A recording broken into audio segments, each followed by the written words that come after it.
Make a bold, new, creative mistake. Don't make this mistake.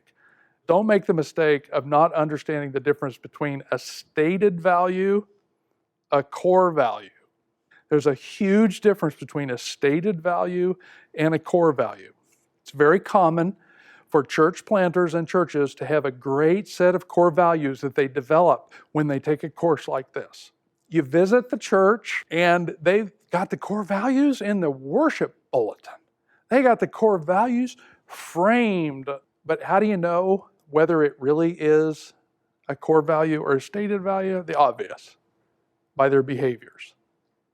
You've got the one circle over here, your stated values, that's your statement that you're about to write. And you've got your ministry behaviors over here. That's what you do. When I look at what you do, I can find out whether or not it reflects what you say you value, by how much intersection there is. Here's a real common one. For us, the core value is lost people matter to God. And you visit the church, you just start asking around, nobody has a friend who's just not another church member in the same spiritual ghetto.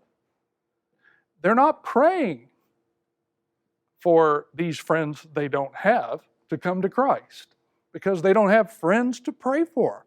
They're not praying even for courage to do this. But look at this statement. Lost people matter to God. Our driving value.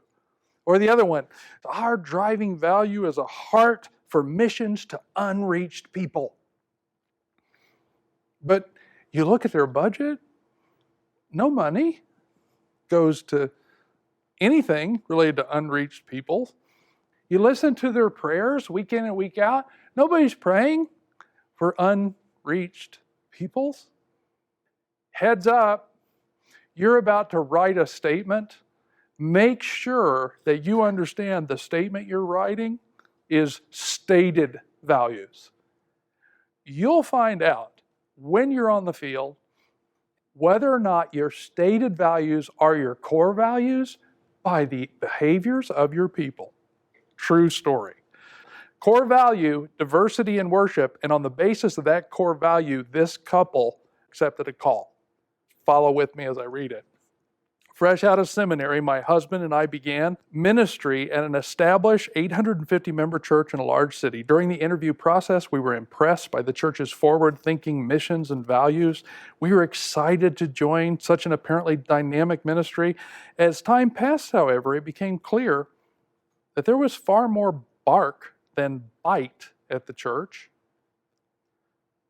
While the church on the surface said they valued outreach, character, and innovation, the no-rocking ethos meant that its actual directive was, don't offend anyone, don't take risks, and don't deal with hidden sins. It took more than 3 years for us to figure that out.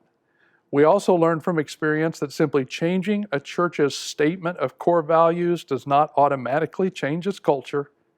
One of our church's stated core values was diversity in worship styles.